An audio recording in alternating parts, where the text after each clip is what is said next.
Hi mga B! For today's video, samahan nyo naman po kaming magpapawis. Para naman hindi na lang laging nasa loob ng bahay, diba? Kasi mga B, kailangan nating i-workout yung mga taba-taba sa katawan. Gaya ko mga B, nagfa-fasting ako pero kailangan ko din talagang mag-workout. Kasi mga B, yung weather dito sa Sydney kahit mainit, hirap pa rin akong pagpawisan. Pwera na lang kapag sobrang bigat ng work ko. Kaya naman maaga pa lang, gumayak na talaga kami mga B. Buti na lang mga B at sobrang lapit ng basketball court na to sa amin. And finally, nakabili na rin kami ng bola mga B. Not just one, but two. O diba mga B, kala mo naman talaga madaming pera, diba? Tig-isa pa talaga kami ng kaibigan ko. Pero kasi mga B, minsan, mas okay din talaga pag may sarili kang bola. Para anytime na gusto mong maglaro, hindi mo na kailangang ipaalam pa sa kaibigan mo or kung kanino man. Kaya last Saturday, punta kami sa Blacktown mga B. At bumili na nga kami ng bola namin. Dito sa Sydney mga B, halos tabi-tabi lang din naman yung mga basketball courts. And mostly yung mga park dito, meron at merong basketball courts. Kaya sayang din naman mga B, diba? Pag hindi ginagamit. No regrets talaga mga B na bumili kami ng dalawang bola. Tas isa pa kasi mga B, always find time to enjoy and relax. Hindi din kasi healthy yung panay school and panay work ka na lang. Kaya sa mga nagbabalak na mag-international student din dito sa Sydney, I just hope and pray makakahanap din kayo ng kaibigan nyo na sasabayan kayo sa lahat ng gusto nyo. Kahit hindi man lahat masabayan, pero at least meron kayong common interest. Nung nag-start nga akong mag-fasting nag-start na din mag-diet tong si Marilyn, and I can tell na meron na ding improvement sa katawan niya. Isa yung pagbabasketball sa common interest namin, kaya hindi yan nagre-reklamo kapag ginigising ko yan ng maaga. Sabi ko nga sa kanya magpustahan kami ng 10 cents, pero bigla kong naisip, kailangan ko pa pala ng maraming practice. Kasi naman mga B, nung nasa Pinas ako, hindi naman talaga ako masyadong naglalaro ng basketball. Naglalaro lang naman ako paminsan-minsan pag sinasama ako ng ex ko. Charot! Pero what do you think about my shooting skills? And my friends' shooting skills? Diba? Mas magaling siya mga B.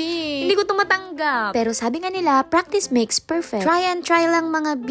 Buti nga mga B, may mga days na sabay yung day off namin. Kaya may mga activities din talagang nagagawa at the same time. Alam nyo ba mga B, mas magandang maglaro ng basketball in the morning. Kasi hindi pa masyadong masakit yung araw sa balat at solo din namin yung basketball court. Tas mga B, hindi lang pala basketball yung nilaro namin today. Naglaro din kami ng badminton. O diba? Kala mo naman. Parang may sasalihan na kaming tournament mga B. Competitive yarn. Diba? Nagbabadminton kahit walang net. Imaginary yung net namin dyan mga B. Pero at least, yung goal kasi namin mga B, mag-workout lang talaga. And at the same time, syempre mag-enjoy. Kaya kahit outside man yan, inside pa rin yan sa amin mga B. Pero nagbabalak din naman kaming pumunta sa badminton court talaga. Para diba, ma-enjoy talaga namin. Pero nag-decide kami na magpapayat muna kami. At kailangan pa talaga ng maraming practice. Kasi mga B, hindi naman free yung badminton court. We have to pay. Everything in Sydney is expensive. We are Filipino international students. Of course, we need to save money for our tuition fee first. Kaya for now, dito muna kami sa basketball court magbabadminton. Sulitin muna namin tong court na to. And then after naming magbadminton, back to basketball na naman kami mga B. Tas pansin nyo ba mga B, medyo mataas na yung araw dyan. Pero nagstay pa rin kami. Kasi hindi pa naman masyado masakit sa balat yung araw. Kasi mga B, sobrang aga pa niya. Share ko lang, mas maganda tong basketball court na to kumpara sa basketball court na nasa Marylands. Kasi yung basketball court dun sa Marylands, pansin ko walang harang dun. Kaya kailangan mo talagang takbuhin yung bola para hindi siya mapunta sa kalsada. And isa pa mga B, sobrang rough ng flooring sa Maryland. Kaya mas safe at mas malapit na maglaro dito sa court na to. Ano sa tingin nyo mga B? Ready na ba ako sa pustahan? O kailangan pa talaga ng madami pang practice? Panoorin nyo na lang mga B.